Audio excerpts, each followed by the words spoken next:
రామదాస్పల్లి village ఆనుకొని ఉన్న స్వస్తిక అనే వెంచర్లో ఉన్నాము.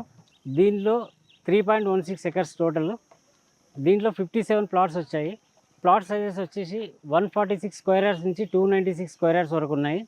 వెంచర్ ఫ్రంట్ ఫేసింగ్ రోడ్ వచ్చి 30 ఫీట్ రోడ్డు, బ్యాక్లో మాస్టర్ ప్లాన్ 100 ఫీట్ రోడ్ పోతుంది.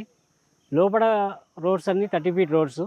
ఈ ప్రాజెక్ట్ యొక్క హైలైట్స్ ఏంటంటే టోటల్ రోడ్స్, ఇంటర్నల్ రోడ్స్ అన్నీ CC roads, avenue plantation, underground drainage, underground electricity, overhead water tank. ఆ వాటర్ ట్యాంక్ నుంచి ప్రతి ప్లాట్కి వాటర్ కనెక్టివిటీ, ప్రతి ప్లాట్కి వాటర్ హార్వెస్టింగ్ పిట్స్ కూడా ఇస్తున్నాము.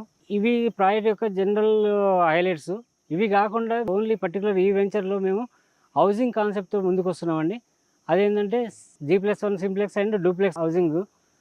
అంటే కస్టమర్ బడ్జెట్ని బట్టి, కస్టమర్ తీసుకున్న ప్లాట్ సైజు బట్టి ఆయన ఏ రకమైన సింప్లెక్స్ కావాలా, లేకపోతే G+1 సింప్లెక్స్ కావాలా, డూప్లెక్స్ కావాలని ఆయన డెసిషన్ తీసుకొని దాని తగ్గట్టు ఆయన కావాల్సిన డిజైన్లు కావాలంటే అదే విధంగా కస్టమైజ్గా కట్టించి ఇద్దామనే ప్లాన్ తోటి హౌసింగ్ కాన్సెప్ట్ తీసుకొచ్చాము. ఈ వెంచర్ యొక్క ఇంటర్నల్ హైలైట్స్ కాకుండా ఈ చుట్టుపక్కల ఉన్న డెవలప్మెంట్స్ కూడా చూసిన తర్వాతనే మీరు ప్లాట్ తీసుకోవాలా వద్దనే డిసిషన్ తీసుకోవచ్చు.